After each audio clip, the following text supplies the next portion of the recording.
The story we will be reading today is called Gone Too Soon. Please enjoy.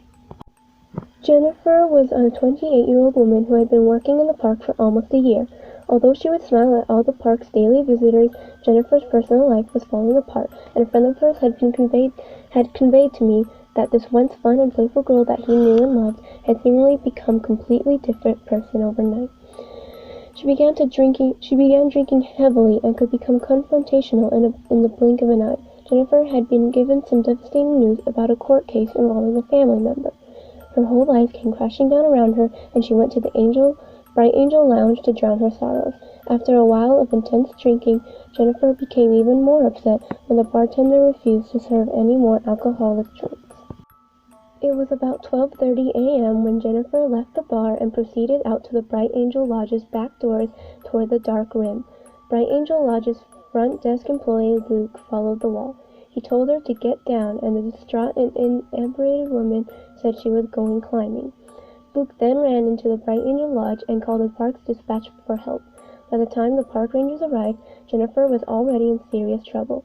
She had fallen off the wall and slid down the steep slope towards the cliff.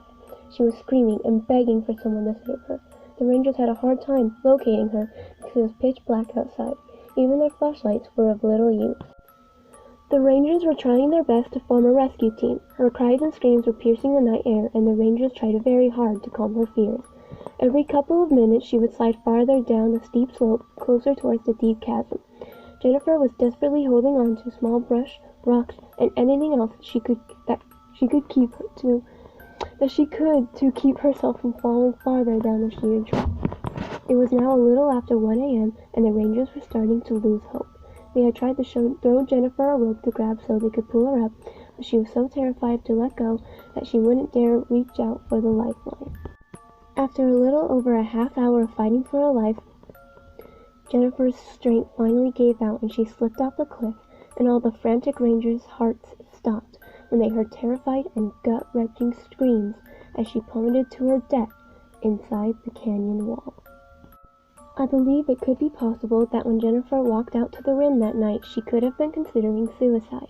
She had been very depressed and upset with the way things were going in her personal life.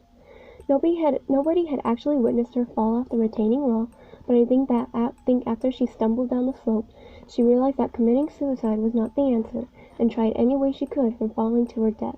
But the canyon had already heard her cries and accepted her as its own. What happened to Jennifer became a living nightmare. Her life had become a mess, and whether her fall from the retaining wall was an accident or intentional, it will forever remain a mystery. What is known that there had been no recorded paranormal activity around this area until after Jennifer's untimely death. It is possible that her spirit wants revenge for not having the life she thought she deserved, or because the rangers who were desperately trying to save her life were not successful, and she wants vengeance on anyone enjoying life who crosses her path. I hope you guys enjoyed that short story. If you want more, please like and subscribe and turn notifications. And join the Discord server below. And I'll see you guys later. Bye!